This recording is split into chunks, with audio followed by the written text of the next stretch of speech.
हाय दोस्तों, मैं हूं एडवोकेट लहरी लाल डांगी और आप सभी को 2025 नए वर्ष की बहुत बहुत शुभकामनाएं।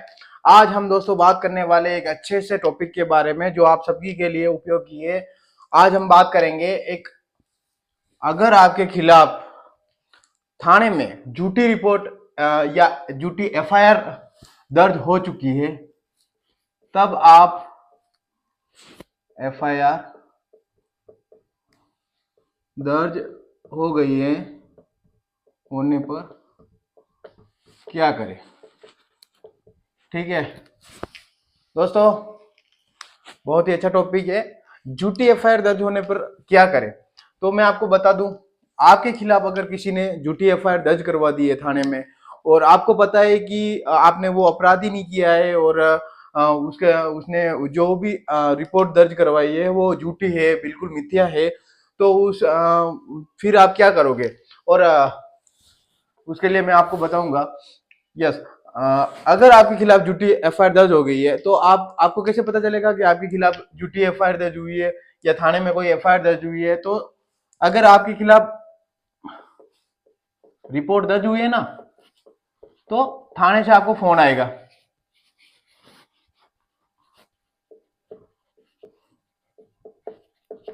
रिपोर्ट दर्ज होने पर थाने से फोन आएगा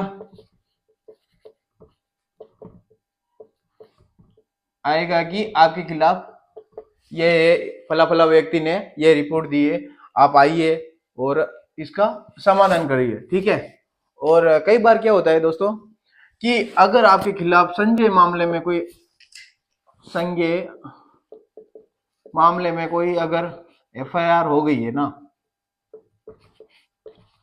में अगर एफआईआर दर्ज हो चुकी है तो आपको पुलिस वाले बिना वारंट के गिरफ्तार कर सकते हैं। ठीक है।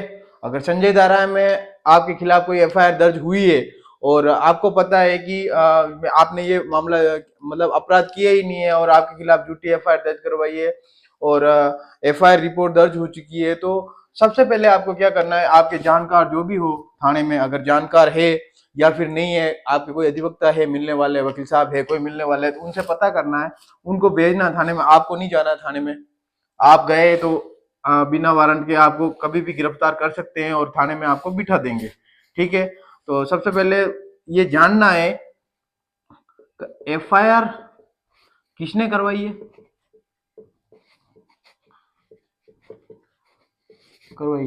ठीक है। एफआईआर किसने करवाई ये भी आपको जानना जरूरी है।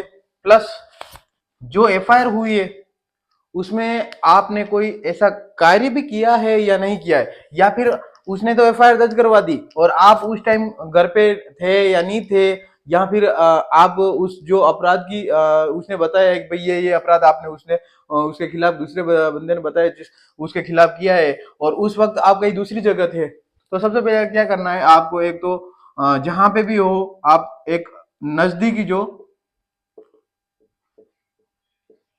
जो अस्पताल होता है ना,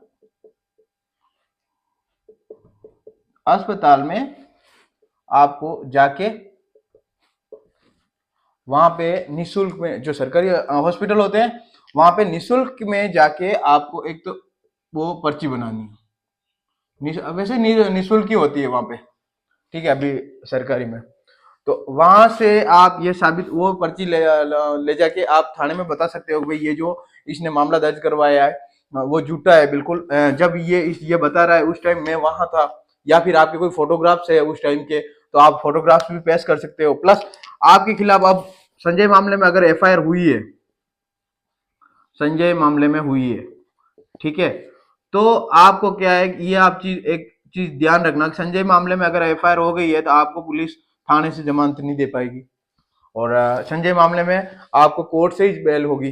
तो सबसे पहले आपको अगर पता चल गया है कि आपके खिलाफ झूठी एफआईआर हुई है और संजय मामले में है, तो आपको सबसे पहले क्या करना है, अग्रिम जमानत के लिए आवेदन करवाना है वकील के थ्रू, अग्रिम जमानत। ठीक है। अग्रिम जमानत कैसे होगी ये आपके जो भी वकील साहब होंगे ना वो आपको अच्छे से बता देंगे, या फिर अपन जो नेक्स्ट वीडियो बनाएंगे उसमें अग्रिम जमानत के बारे में हम बताएंगे आपको। ठीक है। तो अग्रिम जमानत आपको लेनी है उसमें, और फिर आपको थाने में जाना है, या फिर क्या करना है कि अगर आपको लगता है कि जो मामला हुआ है वो आप सुलझा सकते हो, या फिर उसके बारे में आपको जानना है, तो आपको आपके परिचित वकील साहब है उनको थाने में भेजना है और वहां पे जाके उनको बात करवानी है।